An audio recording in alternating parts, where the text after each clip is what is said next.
Nuestro propósito es difundir la palabra de Dios a toda persona de una manera seria y profunda.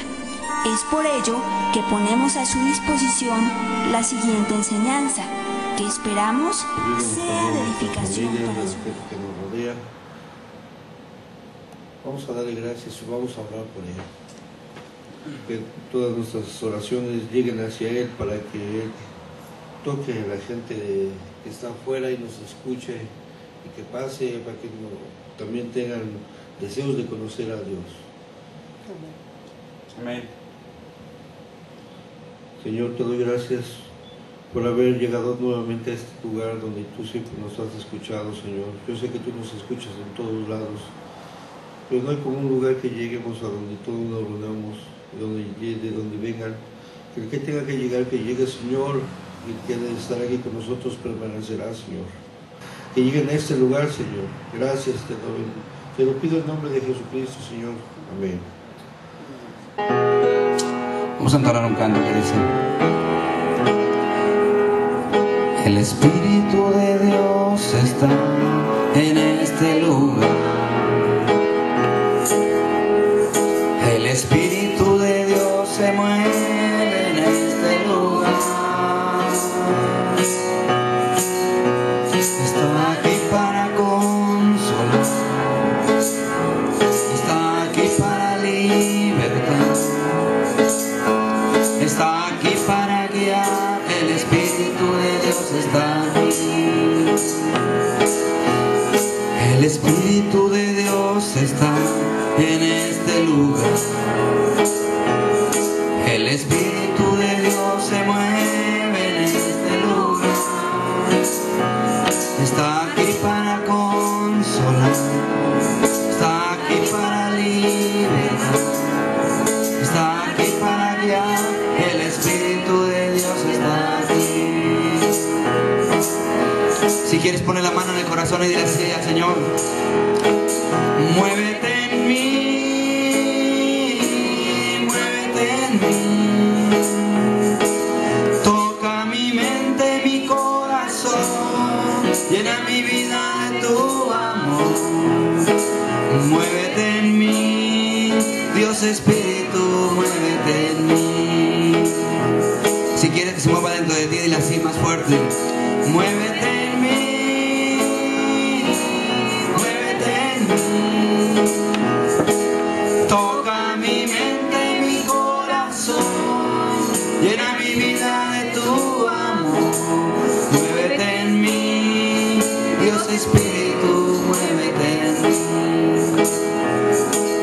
Muévete en mí, Dios Espíritu, muévete en mí.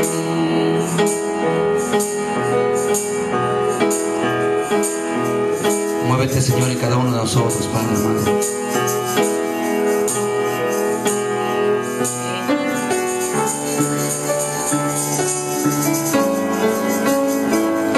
Él está con nosotros, amén.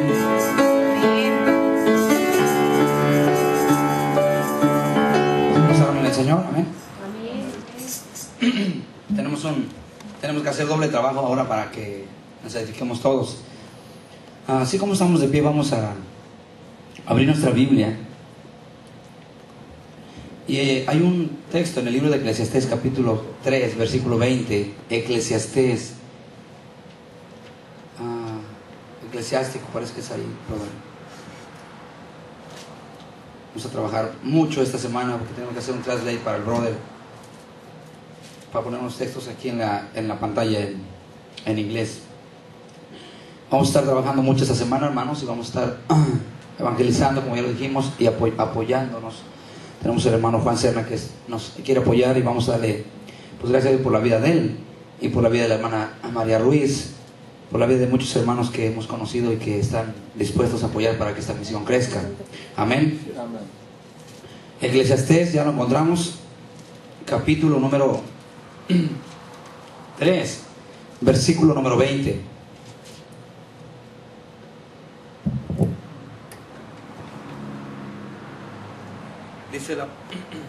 Dice la palabra de Dios: todo va a un mismo lugar, todo es hecho del polvo y todo volverá al mismo polvo.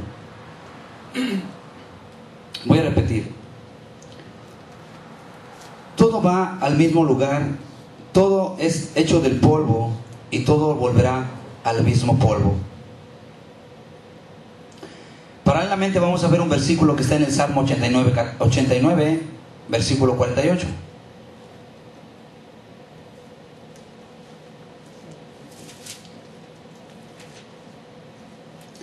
Salmo 89, versículo número 48.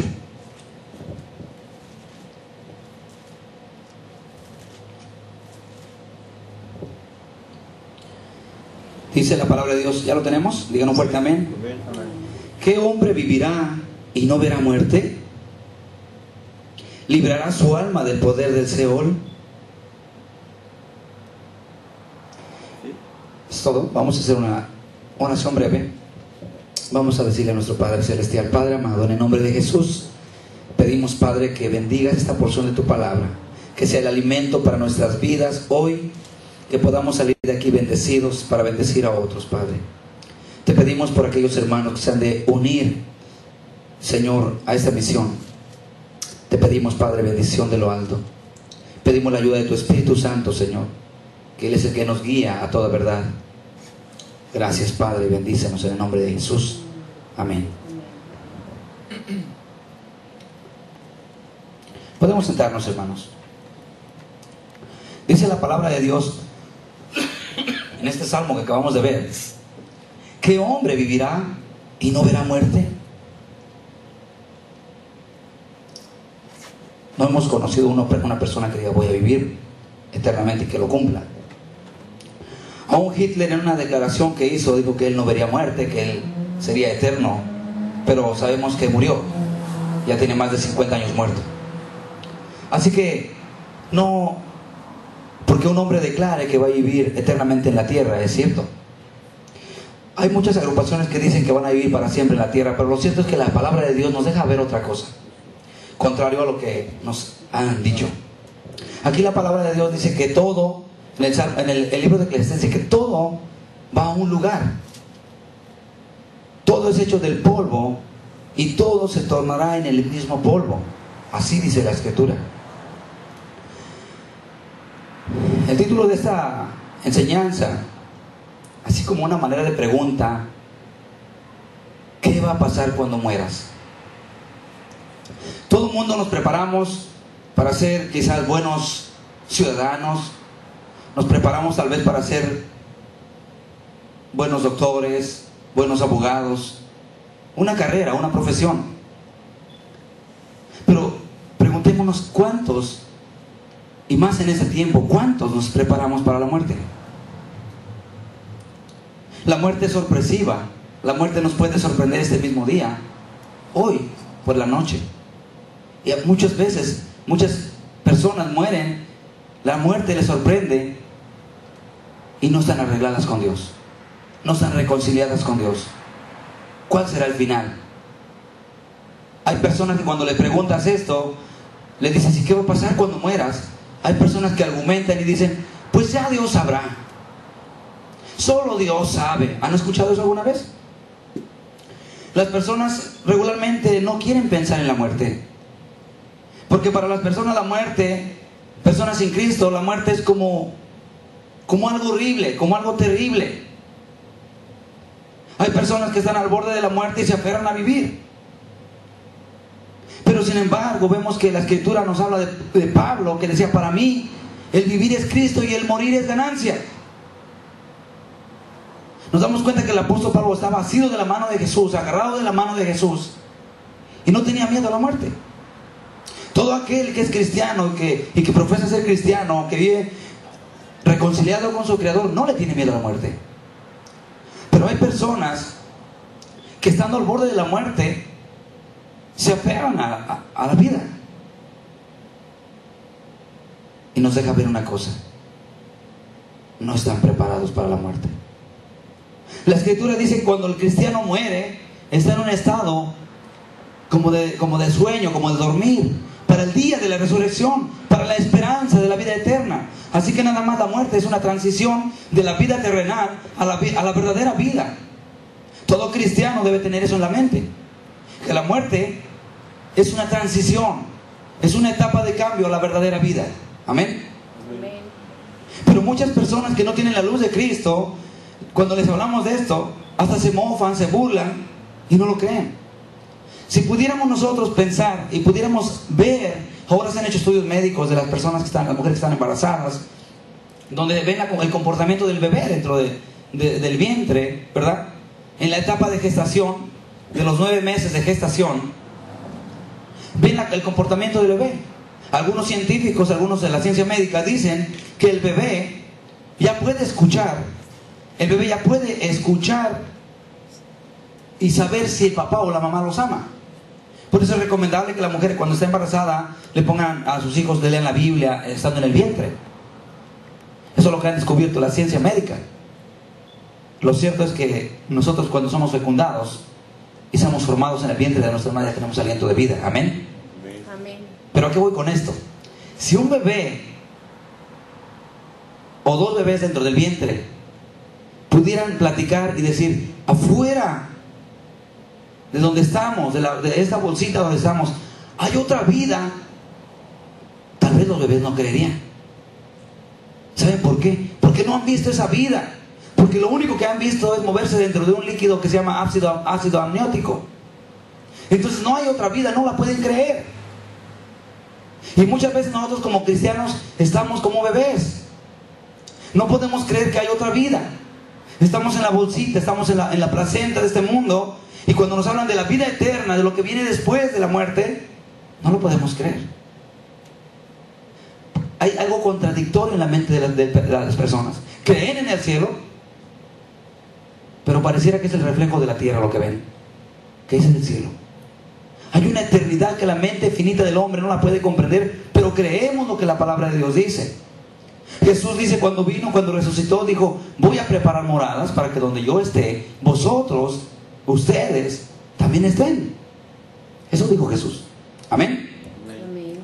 Bien, tarde o temprano, cada persona, cada uno de nosotros va a aceptar el simple hecho de que morirá. No importa si es joven, no importa si es anciano, no importa si es rico, no importa si sea pobre, no importa si sea güero o moreno, no importa la raza, no importa el color, un día se va a enfrentar a ese acontecimiento. Un día nos vamos a enfrentar todos y cada uno a ese acontecimiento. Simplemente el cuerpo de cada uno parará de funcionar. Se meterá dentro de una caja, si es que lo hay, será incinerado tal vez y se esparcirá. Pero de todas formas no va a quedar nada, porque es polvo. Hay gente que dice, es más feo que te incineren a que te metan en una caja. De todas maneras, en la caja con el paso del tiempo se pudre y es polvo. Amén. Amén. La Escritura es muy clara cuando nos habla de esto. Y finalmente será olvidado. ¿Cómo que será olvidado? Hay personas que han dejado huella en la historia. Y curiosamente han sido personas que han estado en los dos polos opuestos. Así como se han levantado hombres enemigos del Señor y que han blasfemado contra Dios, así también ha habido hombres en la historia que se han levantado y han dejado huella por ser seguidores de Cristo. Pero regularmente, de los miles y millones que han pisado esa tierra, no todos dejan huella. No todos dejan recuerdos. Y yo te pregunto, ¿a ti te gustaría dejar un recuerdo en esta vida para tus nietos, para los descendencia tuya? Déjame decirte algo. Voltaire, te dije hace 15 días, Voltaire, un hombre blasfemo, él perseguía, o mejor dicho, odiaba la Biblia, odiaba a los cristianos, allá en Génova. Y este hombre dijo, el cristianismo y las Biblias que tienen los cristianos van a desaparecer dentro de 100 años. Fue una declaración de un hombre ateo, Voltaire. Curiosamente, a los 50 años de su declaración, su casa, la casa que era del científico Voltaire, se había convertido en una imprenta donde se imprimían miles y miles de Biblias. Voltaire murió. Hay una página en la historia, en la ciencia, en la enciclopedia británica. Pero Voltaire murió y el cristianismo sigue. Y su palabra, la palabra de Dios, sigue expandiéndose. Amén. Pero así como Voltaire, también hubo otro hombre, y muchos más, como Sir Isaac Newton. Sir Isaac Newton. Este hombre fue un hombre que descubrió la ley de la gravedad. ¿Por qué las cosas se apegan a la corteza de la tierra? Y siempre se preguntaba por qué las cosas caen. ¿Por qué una manzana cae al suelo? Él se puso a estudiar, un hombre científico, y descubrió que había una ley de gravedad que atraía las cosas a la tierra. Este hombre aportó mucho a la ciencia y al avance. Pero ¿saben qué decía él? Yo solo sigo las huellas de Dios. Arriba de mi telescopio veo las huellas de Dios. Hombres científicos que se han levantado a blasfemar contra Dios, pero hay hombres que están en el polo opuesto. Hombres que aún con toda su sabiduría declaran que creen en Dios. Amén. Y hablaremos de tantos como ellos, pero ahora no vamos a hablar de ellos, vamos a hablar nosotros. ¿En qué polo estamos? Estamos en un polo intermedio donde, bueno, pues tarde o temprano me voy a morir y ya nadie se va a acordar de mí. Fíjense, estoy poniendo estos ejemplos porque nosotros podemos ser la diferencia en estos tiempos de tantas tinieblas, de tanta oscuridad. Podemos ser nosotros la excepción. Amén. Dice el libro de Job, capítulo 24, verso 20, a través de los Salmos. Job, capítulo 24, verso 20.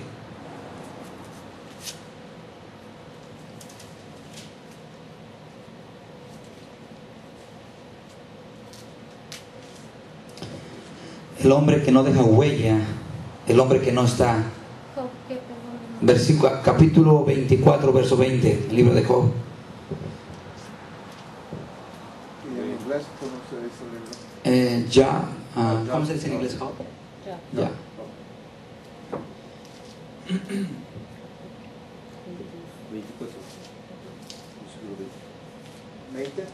Capítulo 24, versículo 20. Dice la palabra de Dios: los olvidará el seno materno, de ellos sentirán los gusanos su dulzura, nunca más habrá de ellos memoria. Y como un árbol los impíos serán quebrantados. Solo ahí está hablando de personas que están en un intermedio o que están en el polo opuesto de Dios. Dice la escritura que de ellos se olvidará el seno materno, pero también dice que los gusanos sentirán su dulzura. O sea, estamos volviendo a lo mismo, se vuelven gusanos, se pudren. Todos vamos a podrirnos, indiscutiblemente, o nos van a incinerar. Pero a lo que voy es, ¿tú qué piensas dejar? ¿Qué piensas dejar para tus descendientes? ¿Cuál es la huella que piensas dejar para tus descendientes? A mí me motiva mucho el escuchar al hermano Juan. Dice: Dios me trajo por algo a Santana y Él quiere que yo trabaje para Él. Gloria a Dios, porque me he encontrado con personas de la edad de 50 años y cuando les he compartido la palabra de Dios me dicen: no, eso ya no es para mí, eso díselo a los jóvenes, yo ya estoy viejo. Hay gente que así piensa. Y cuando vamos con los jóvenes les decimos: mira que tienes que buscar a Dios, que tienes que entregar tu vida a Cristo. No, yo ahorita voy a vivir mi juventud. Eso díselo a los viejitos que ya no tienen nada que hacer. Si nos damos cuenta, siempre estamos rehuyendo al llamado de Dios. Sin embargo, cuando nos encontramos personas como ustedes, eso agrada el corazón de Cristo. A mí me da gusto ver aquí a Jesús Conde, como me da gusto ver aquí al hermano Jesús Serna, como me da gusto ver a la hermana Silvia, hermano. ¿Por qué? Porque estamos buscando esos ideales de Cristo, amén. Estamos buscando dejar huella. Yo no quiero irme de este mundo sin que deje una huella para mis descendientes. Hay muchos hermanos que solamente te voy a mencionar: Jonathan Edwards, Charles Grandison Finney, Carlos Spurgeon, Leonard Ravenhill, David Brainerd, John Wesley, Carlos Wesley. Todos esos hermanos amados, Jorge Müller, todos esos hermanos dejaron huella, hicieron algo. El hermano Jorge Müller se le conoció como el padre de los orfanatos. Se dedicó a ayudar a los huérfanitos. No solamente los ayudaba con la comida y el pan de cada día, sino que les evangelizaba, les predicaba de Cristo. En la época de los hermanos Wesley, en la época de Carlos Spurgeon, en la época de los hermanos Charles Grandison Finney, la gente de esa época se consagraba a Dios. Eran hombres que no tenían púlpitos como los nuestros quizás. Predicaban en los montes. Juan Wesley se fue a predicar arriba de la tumba de su padre. Juan Wesley, cuando regresó de Georgia, cuando vino a Georgia, la primera vez que vino de Inglaterra a Georgia a levantar una misión, cuando él regresó a la capilla de su padre Samuel, no le quisieron dar la capilla. La capilla es la que mucho tiempo su padre fue capellán de ahí. Cuando él regresó y pidió la capilla para predicar en la capilla que su padre llevó por muchos años después de su muerte, el hijo quería predicar en la capilla de su padre, no lo dejaron. Y entonces Juan Wesley dijo: no importa, si no predico en la capilla de mi padre, voy a ir a predicar sobre la tumba de mi padre. Si mi maestro predicaba sobre valles, sobre montes, el sermón del monte, nuestro Señor Jesucristo, predicaba a las orillas de la ribera del río, predicaba a las orillas del lago, sobre una barca, ¿por qué yo no he de predicar al aire libre? Y dijo: ahora mi capilla va a ser el mundo entero. Y se vino de nuevo para Georgia y levantó misiones y comenzó una forma metódica de hacer las cosas que me gustaría que la hiciéramos nosotros. Y él comenzó, llamó a 10 hombres consagrados, 10 hombres, y luego dijo: tú vas a encargarte de traer 10 y vas a cuidar de esos 10, y luego cuando esos 10 estén preparados, vamos a ayudar a esos 10 que traigan 10 cada quien, y que cada uno de ellos se haga responsable de 10. Ese fue el método que ocupó Juan Wesley. Por eso les dijeron los metodistas. Por eso se conoce como la iglesia metodista, porque ocuparon un método que fue eficaz y que puede ser eficaz en nuestros días si nosotros cada uno tomamos la responsabilidad de hacerlo. Amén. Vamos a decir: yo me voy a encargar esta semana de evangelizar 3 personas y compartirles y el domingo traerlas. Juan Serna se va a encargar de 3 personas y evangelizarles, compartirles y traerlas el domingo. Y cada uno de ustedes, Jesús comparte con 3 personas. Va a haber flyers ya esta semana para compartirlos. Y cada uno de ustedes, 3 personas. 3 personas cada uno. Es un método bueno. John Wesley lo usó y fue muy bueno. Y esos hombres, ¿por qué los menciono? Porque esos hombres dejaron huella. Hoy por todos los Estados Unidos, tú vas a Carolina del Norte, tú vas a Virginia, tú vas a cualquier estado de los Estados Unidos y vas a encontrar iglesias metodistas. Vas a encontrar en México iglesias metodistas. Ciertamente el hermano John Wesley comenzó la obra muy buena. Lamentablemente hoy en día, y digo así, lamentablemente hoy en día las iglesias metodistas están viviendo más en la carne que en el espíritu. Pero cuando él comenzó, y en esos años, fue de mucha bendición. Hubo grandes despertares, grandes avivamientos espirituales en los Estados Unidos. Este país fue próspero. No pienses porque fue gobernado por un presidente inteligente. No. Este país fue próspero porque hubo en este país verdaderos cristianos que amaban a Dios. Que en las escuelas lo que veías en lugar de un libro, el libro de texto era la Biblia. Que en las escuelas lo que tú veías era, lo primero que veías eran los 10 mandamientos, hasta que fueron quitados de las escuelas.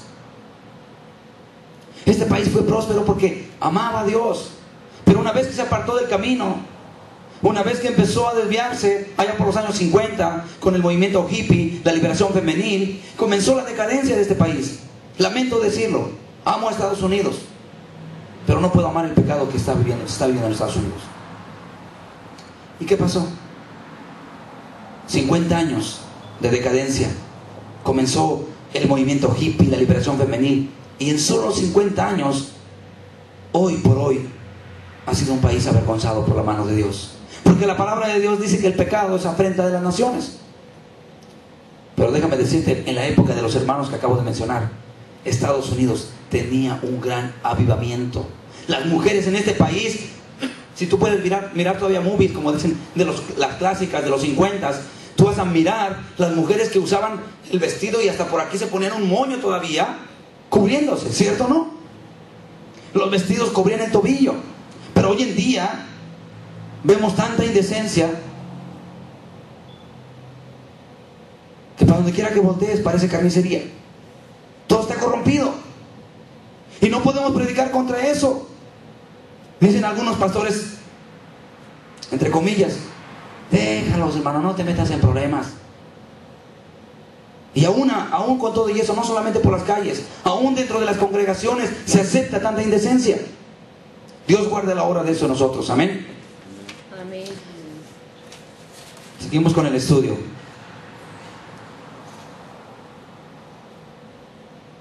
El hombre será olvidado. Aquel hombre que no tiene un propósito por qué vivir, a un hombre que no ha descubierto cuál es el propósito de que Dios lo haya traído a esta vida, es un hombre que solamente los gusanos disfrutarán de él. Pero un hombre que dejó huella tendrá un hermoso despertar. Un hermoso despertar para su encuentro con aquel que lo llamó de las tinieblas a la luz admirable. Amén.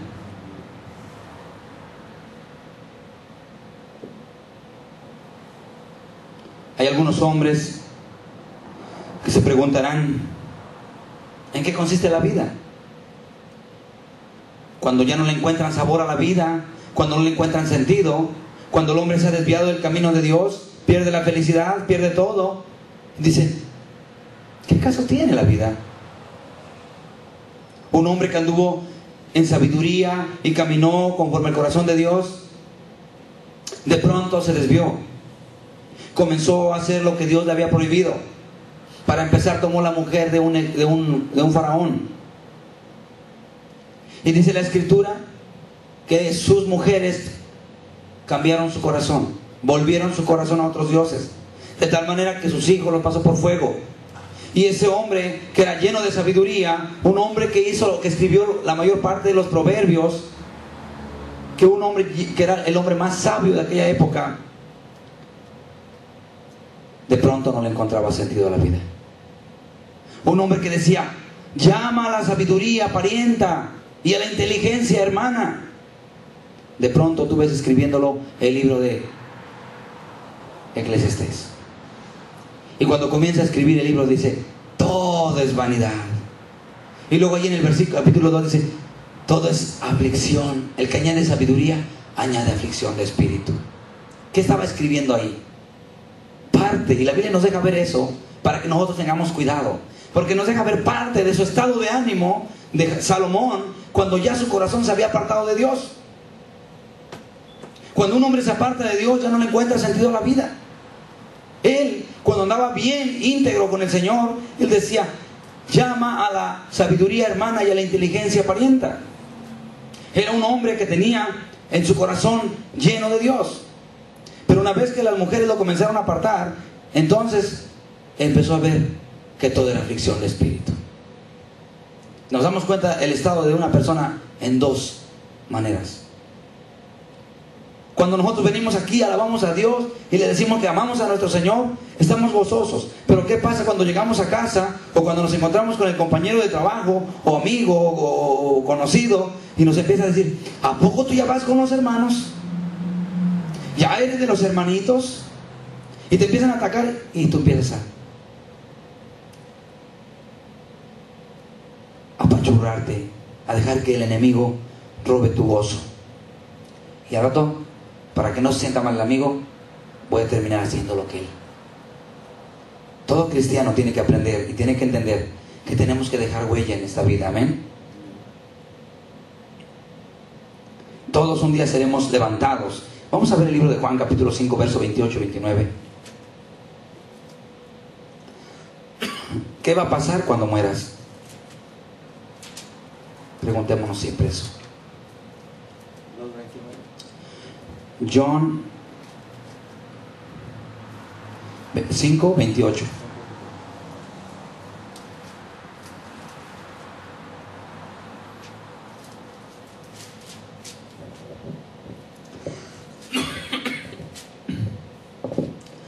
Dice la palabra de Dios: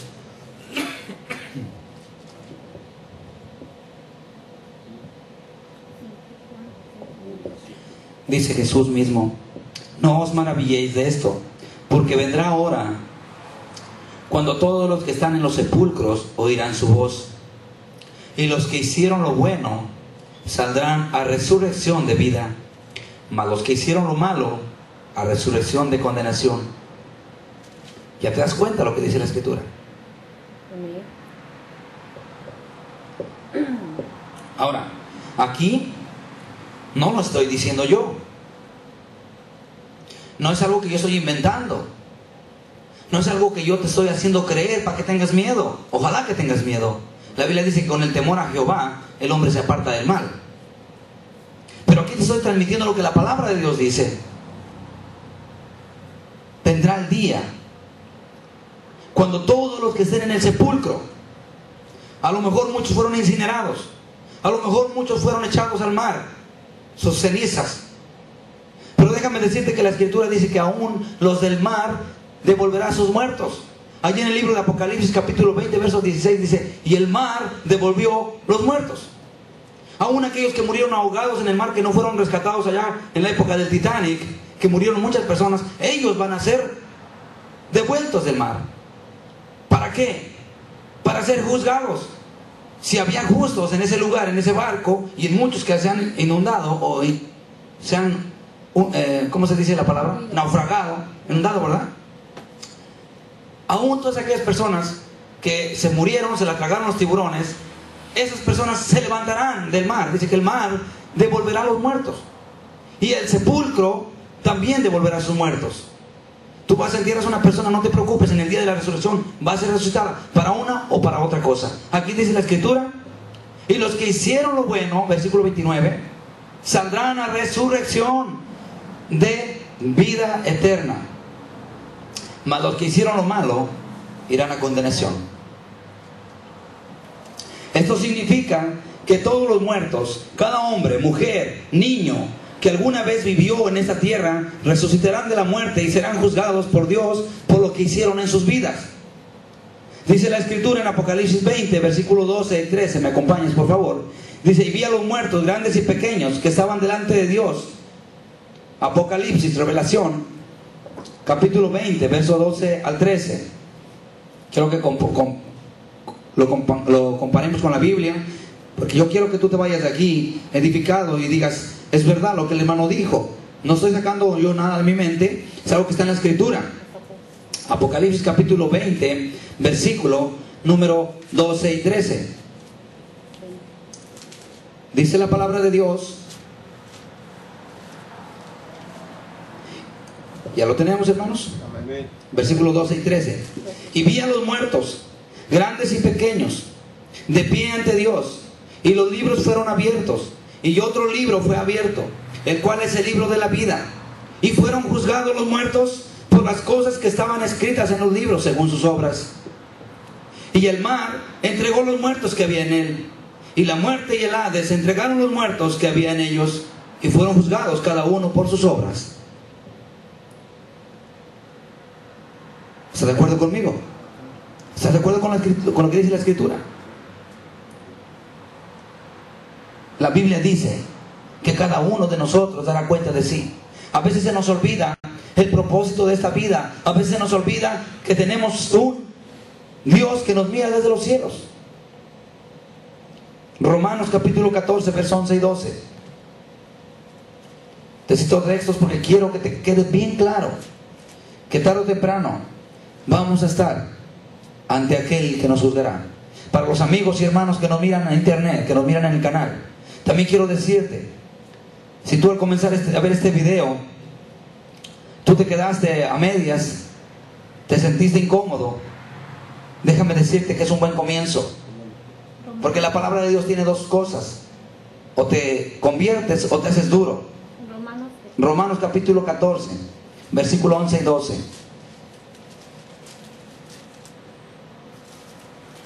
Aquí no importan credos, aquí no importan religiones, aquí no importa congregaciones, aquí no importa denominaciones. Aquí estamos hablando de tú con el Creador del universo. Amén. Amén.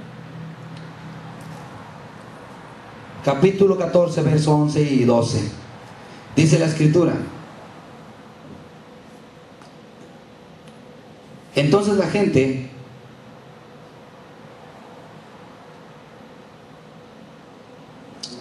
Romanos, estoy equivocado con el libro. Romanos capítulo 14, verso 11 y 12. Amén.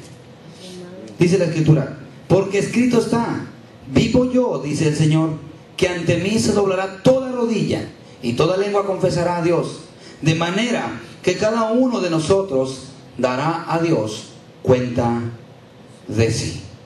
Cada uno de nosotros dará cuenta de sí. Podemos creer en la piedra filosofal de Harry Potter. Si la gente quiere creer en la piedra filosofal de Harry Potter, en su bola de cristal, que crean lo que crean, no me importa. Lo cierto es que un día va a estar ante el trono de Dios para entregar cuentas de sí. Después de la muerte se enfrentará a la realidad. La Escritura dice en el libro de Hebreos: escrito está que el hombre muera una sola vez y después de esto, el juicio. La persona muere, queda inconsciente. Ya no tiene conciencia de lo que hace arriba en el cielo. Para que no nos engañen por ahí los charlatanes, hechiceros que dicen: quieres ver a la abuela, y ahí te hacen un conjuro y hacen ver a la abuela. Eso es diabólico, eso no proviene de Dios. Pero déjame decirte que la gente hoy en día dice: pues yo no creo en esto. Gente que pareciera que la tierra que pisa no le merece. Caminan por las calles las señoritas y los jóvenes sintiendo que la tierra no es digna de ellos. Esa gente soberbia, altiva, jóvenes, un día estarán ante el Creador del universo, y toda rodilla, como leímos aquí, se doblará y toda lengua confesará a Dios. Allí el más valiente que hoy llega y se para con tremendas pistolas allí en las cantinas y balaceando a la gente, esa gente va a estar doblando sus rodillas, temblando de miedo, porque se va a enfrentar ante el juez que le juzgará por todas sus obras. Amén. Segunda de Corintios capítulo 5, verso 10. Adelante de Romanos. Segunda de Corintios capítulo 5, versículo 10.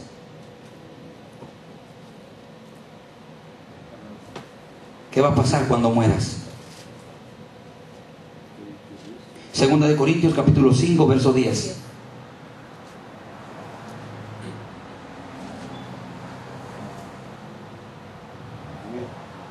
Dice la Escritura: porque es necesario que todos nosotros comparezcamos ante el tribunal de Cristo, para que cada uno reciba según lo que haya hecho mientras estaba en el cuerpo, sea bueno o sea malo. Amén. Hermanos, la iglesia para el cristiano es para edificación, para el inconverso es para que se arrepienta. Es necesario que esto se predique, porque todos tarde o temprano enfrentaremos esta realidad. Pero hoy en día, hermanos, en lugar de que se predique el arrepentimiento y la fe en Jesucristo, se predican muchas emociones. Hoy tenemos congregaciones que hablan más de finanzas que del verdadero evangelio. Hoy tenemos congregaciones que dicen ser cristianas, pero lo que le hablan a la gente es de que venga y ofrende y diezme para que se multiplique lo que de él.